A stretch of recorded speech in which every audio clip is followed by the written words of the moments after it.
तालिबान को सैकड़ों करोड़ रुपए देने का काम किया। तालिबान को बजट से तालिबान खुश है, तालिबान खुश है। अखबारों में हेडिंग निकली, सैकड़ों करोड़ रुपए भारतीय जनता पार्टी वालों ने तालिबान को दे दिया। एक आदमी को देश के सारे संसाधन, सारे पैसे दे रहे हो, और 8 करोड़ की आबादी जिस क्षेत्र में रहती है उसके विकास के लिए तुम्हारे पास कोई योजना नहीं।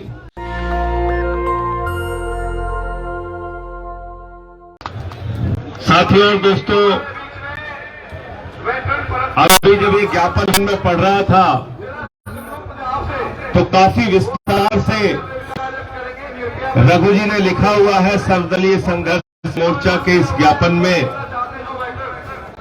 कि जिस बुंदेलखंड के क्षेत्र की आबादी लगभग 8 करोड़ है, 6 से 7% है, उस बुंदेलखंड के विकास के लिए मात्र 0.3% बजट का हिस्सा दिया जाता है।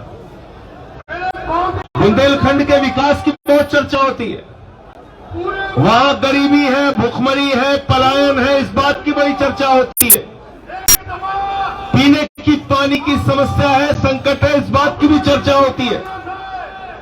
लेकिन जब भारत का बजट निर्धारित होता है तो मात्र 0.3% हिस्सा बुंदेलखंड क्षेत्र को आता है। ट्रेनों का संचालन नहीं है, वर्षों से लड़ाई हो रही है। आज बुंदेलखंड अगर विकास से मीलों दूर है तो उसके पीछे जिम्मेदार है दिल्ली में बैठी हुई सत्ता और सत्ता में बैठे हुए लोग जो बुंदेलखंड का विकास नहीं करना चाहते, अपने विकास में दिन रात लगे हुए। और अभी भारत का बजट आया, भारत का बजट आया तो नौजवान देख रहा था हमारे लिए नौकरी कहां है। 2 करोड़ नौकरी हर साल देने की बात कही थी मोदी जी ने, बजट में नौकरी की कोई व्यवस्था नहीं। नौजवान निराश हो गया। माताएं बहनें आटा का, दाल का, चावल का, तेल का, दूध का, छाछ का, कैंसर की दवा का, किडनी की दवा का, टीबी की दवा का, हार्ट की दवा का, सब कुछ महंगा हो गया। माताओं बहनों का चूल्हा महंगा हो गया। उनको चिंता थी कि महंगाई मोदी जी कम करेंगे, महंगाई कम करने का कोई प्रावधान नहीं। माताएं बहनें निराश हुई। किसान को उम्मीद थी कि वो दिन रात परिश्रम करके अपना फसल पैदा करते हैं। सरकार ने उनसे वादा किया था कि हम आपके फसल का दाम 2 गुना कर देंगे, आमदनी 2 गुना कर देंगे। फसल के दाम बढ़ाने की कोई व्यवस्था नहीं। किसान निराश हुआ और मनरेगा के मजदूरों को उम्मीद थी कि हमारी मजदूरी बढ़ाई जाएगी, हमारे श्रम की कीमत दी जाएगी, हमारे पसीने और खून की कीमत दी जाएगी। मनरेगा का बजट घटा दिया गया, उनको भी निराश किया गया। तो किसान नाराज, मजदूर नाराज, माताएं बहनें नाराज, व्यापारी नाराज, सब कुछ नाराज है। तो खुश कौन है इस बजट से? मालूम है कौन खुश है? इस बजट में हिंदुस्तान के किसान के लिए पैसा हो न हो, माता बहनों की महंगाई कम करने के लिए पैसा हो न हो, नौजवान को रोजगार देने के लिए पैसा हो न हो, मजदूर को मजदूरी देने के लिए पैसा हो न हो, लेकिन भारत की मोदी जी की सरकार ने तालिबान को सैकड़ों करोड़ रुपए देने का काम किया। तालिबान को बजट से तालिबान खुश है, तालिबान खुश है। अखबारों में हेडिंग निकली, सैकड़ों करोड़ रुपए भारतीय जनता पार्टी वालों ने तालिबान को दे दिया। मैंने पूछा क्यों दे दिया, तो मुझे एक ही बात समझ में आई, भारतीय जनता पार्टी इस देश की सबसे खतरनाक पार्टी है। वो इस देश को तोड़ना चाहती है, राष्ट्रीय एकता को खंडित करना चाहती है, हमारे भाईचारे को खत्म करना चाहती है। जब भी हम बात करते हैं अपने मुद्दों की, किसान की, नौजवान की, रोजगार की, महंगाई की, मजदूरी की। कभी पठान फिल्म लेके आ जाते, कभी कोई हिंदू मुसलमान की नौटंकी लेके आ जाते। हमको ये नौटंकी नहीं चाहिए। हमको हिंदुस्तान के 140 करोड़ लोगों के उन्नति चाहिए, विकास चाहिए। तुम्हारे विनाश के रास्ते से हिंदुस्तान आगे नहीं बढ़ सकता। और ये सरकार किसके लिए काम कर रही है साथियों? इसका खुलासा भी कुछ दिनों पहले हुआ और मुझे फक्र है कि आपके आशीर्वाद से मुझे पार्लियामेंट में पहुंचने का मौका मिला है। मैंने देश की संसद को अडानी के घोटाले के मुद्दे पर चलने नहीं दिया, लगातार संसद को बाधित किया और सरकार से पूछा कि अडानी के घोटालों का जवाब दो। लेकिन जवाब देंगे कैसे? क्योंकि मैंने नारा लगाया था, मोदी अडानी भाई भाई, देश बेच के खाई मलाई। मोदी अडानी भाई भाई, देश बेच के खाई मलाई।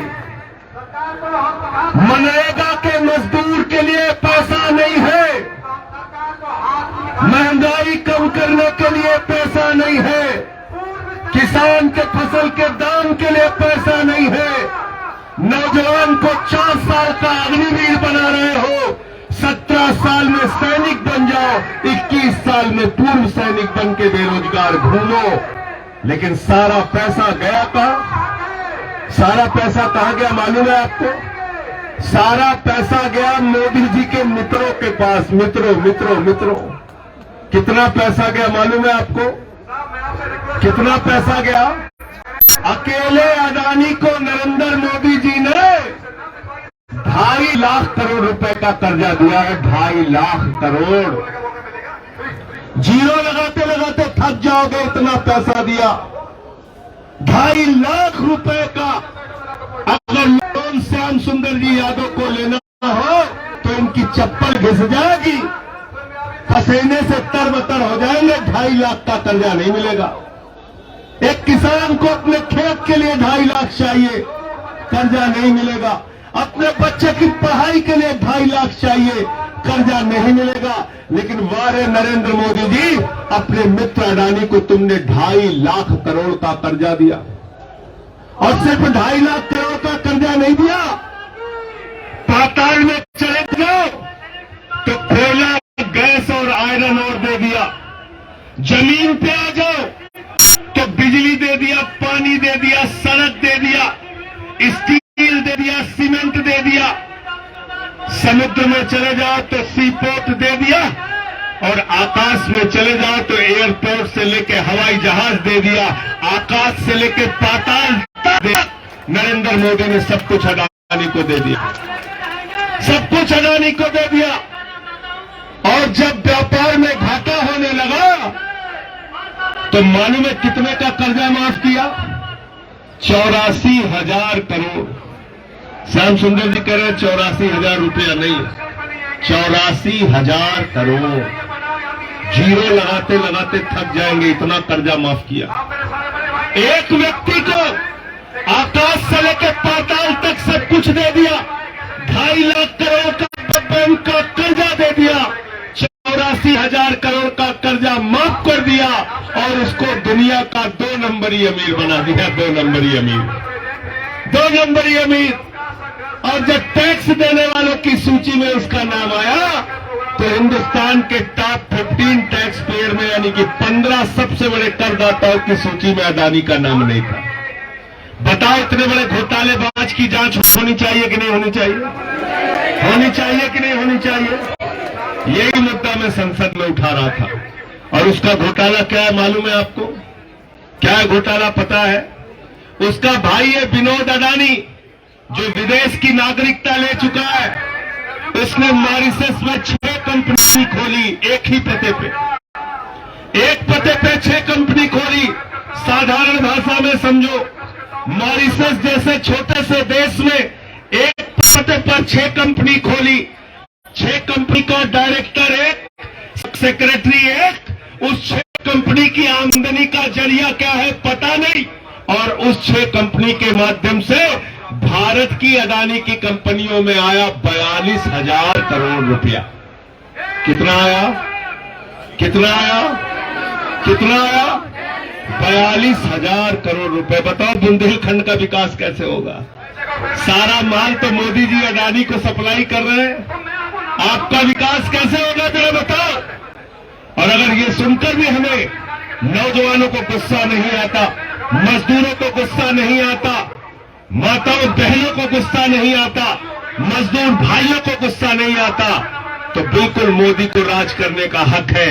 और अगर गुस्सा आता है तो इनको सिंहासन खाली करना पड़ेगा, गद्दी से उतार के इनको सड़क पे लाना पड़ेगा, सड़क पे लाना पड़ेगा। एक आदमी को देश के सारे संसाधन, सारे पैसे दे रहे हो, और 8 करोड़ की आबादी जिस क्षेत्र में रहती है उसके विकास के लिए तुम्हारे पास कोई योजना नहीं, बुंदेलखंड के लिए तुम्हारे पास कोई योजना नहीं। हम बात करते हैं रोजगार की, तुम बात करते हो हिंदू मुसलमान की। हम बात करते हैं महंगाई की, तुम बात करते हो हिंदू मुसलमान की। हम बात करते हैं किसान की, तुम बात करते हो हिंदू मुसलमान की। देश को तोड़ने की, खंडित करने की, नफरत फैलाने की बात करते हो। इस नफरत की राजनीति को बुंदेलखंड के लोग और इस देश के लोग अपने संघर्ष और आंदोलन से दफन करने का काम करेंगे। हम इसको जमीन के अंदर दफन करने का काम करेंगे। मैं नाम पढ़ रहा था स्वतंत्रता संग्राम सेनानियों का, अगर बाबू हरि सिंह जी का नाम है तो उसके साथ अब्दुल गनी खान का भी नाम है। और अब्दुल गनी खान हिंदुस्तान के स्वतंत्रता संग्राम सेनानी, जिसने अपने समाज के खिलाफ जाकर स्लॉटर हाउस के खिलाफ आंदोलन किया और कहा कि हमारे हिंदू भाइयों को अगर जिस चीज से कष्ट होता है वो नहीं होना चाहिए। ऐसे लोग इस देश में पैदा हुए, ऐसे लोगों से देश बना है, ऐसे लोग ही इस देश को आगे लेके जाएंगे। हम मिलीजुली संस्कृति के देश है, हम हिंदू मुस्लिम भाईचारे के देश है। हिंदू मुस्लिम सिख ईसाई बौद्ध जितने भी धर्म हिंदुस्तान में रहते हैं सबको बराबरी से रहने का हक है इस देश के अंदर। हमसे कल एक पत्रकार कह रहा था हिंदू राष्ट्र के बारे में भाजपा ही कह रहे हैं। हमने कहा भाजपा एक नंबर के चोर है। मैंने कहा एक नंबर के चोर है। भारत के संविधान पर हाथ रखकर देश के प्रधानमंत्री ने सौगंध ली है, और उस भारत के संविधान में, उस बाबा साहब डॉक्टर भीमराव अंबेडकर के संविधान में लिखा है कि भारत एक धर्मनिरपेक्ष राष्ट्र है। जो धर्मनिरपेक्ष राष्ट्र को नहीं मानता वो बाबा साहब को नहीं मानता, भारत के संविधान को नहीं मानता। और भारत के प्रधानमंत्री को पहले अपने पद से इस्तीफा देना चाहिए और कहना चाहिए कि हमको इस संविधान में भरोसा नहीं है। आप इस देश को तोड़ना चाहते हो। ये 42,000 करोड़ रुपए अडानी की कंपनी में जो मॉरिशस से आया है, करीबियाई देशों में 48 कंपनी खोल के आया, ये किसका पैसा है? ये किस आतंकवादी संगठन का पैसा है? मोदी जी बताओ। ये आपका पैसा है, आपके मंत्रियों का है, अधिकारियों का है, किसका पैसा है बताओ? क्या देश के अंदर हिंसा कराना चाहते हो? देश को तोड़ना चाहते हो? देश को खंडित करना चाहते हो? तमाम ये सवाल आज देश के लोग पूछ रहे हैं।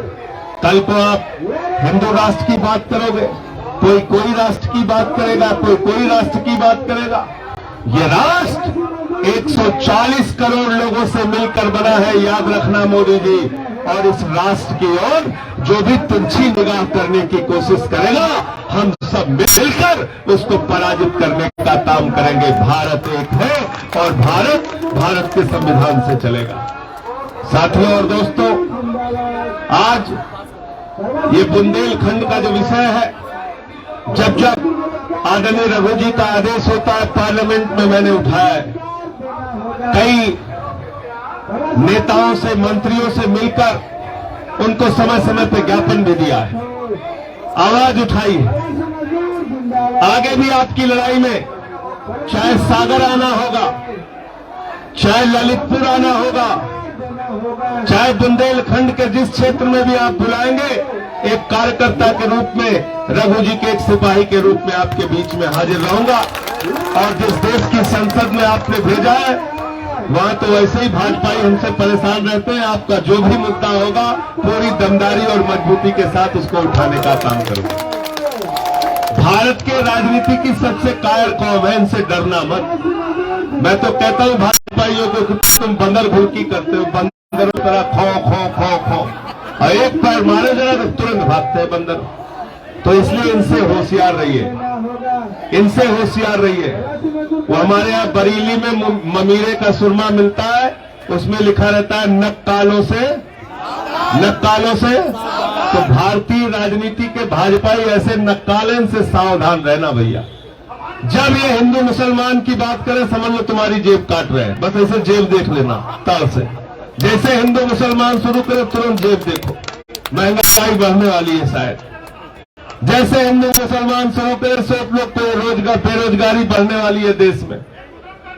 तुम्हारे ऊपर जब जब तुम्हारे पेट पर लात मारते हैं, तुमको नकली मुद्दों में उलझा के तुम्हारे पेट और पीठ दोनों पर लात मारने का काम करते हैं। इसलिए पूरी निगाह से सच्चाई से इनकी ओर देखते रहो। ये बेईमान लोग हैं, ये देश का भला कतई कर नहीं सकते।